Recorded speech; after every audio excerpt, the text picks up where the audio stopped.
अगर मैं बोलूँ थैनोस की इन्फिनिटी स्टोन्स अभी भी है, क्या आप मानोगे? मार्वल अपनी मूवीज में कुछ ऐसा हिंट्स और डिटेल्स छोड़ जाता है जो सारी ऑडियंस को समझ में नहीं आता या फिर वो देख ही नहीं पाते।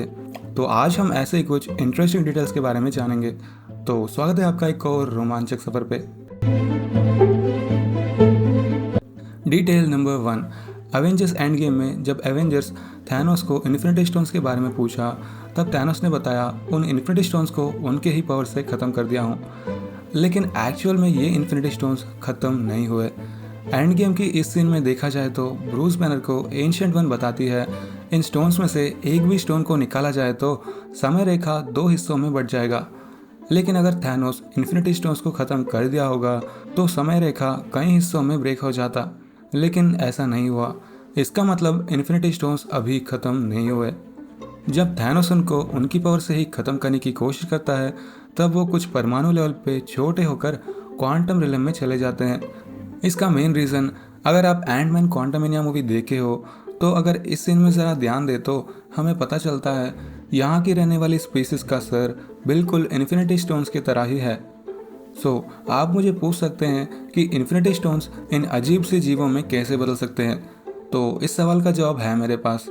अगर हम एंटमैन क्वांटमनिया मूवी की बाकी सीन्स पर भी ध्यान दें तो हमें पता चलता है इस मूवी में दिखाई गई घर, व्हीकल्स, आर्मड व्हीकल्स सभी वहाँ रहने वाले जीवों की तरह ही दिखते हैं।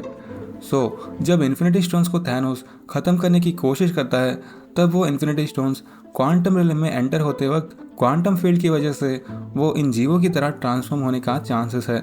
Detail number 2। लोकी सीरीज की एपिसोड 1 में लोकी अपना केस के बारे में चर्चा करते वक्त आप अगर ध्यान से सुनो तो लोकी को 2 टोनी स्टार्क्स के बॉडी स्प्रेस का स्मेल आया था और एवेंजर्स टाइम ट्रेवल किया है, ऐसा लोकी खुद बताता है।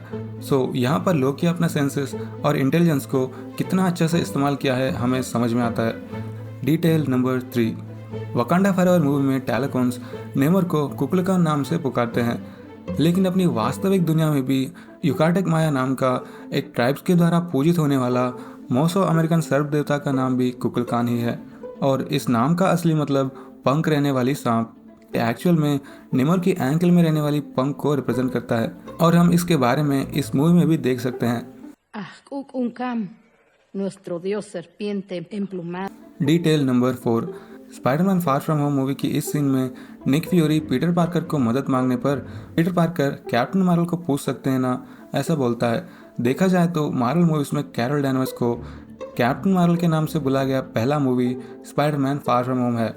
इवन दो कैप्टन मार्वल की मूवी में भी कैरल डैनवर्स को कैप्टन मार्वल के नाम से नहीं पुकारा गया, लेकिन कैप्टन मार्वल की उस मूवी में as a captain Marvel doctor Wendy Lawrenson को पुकारा गया।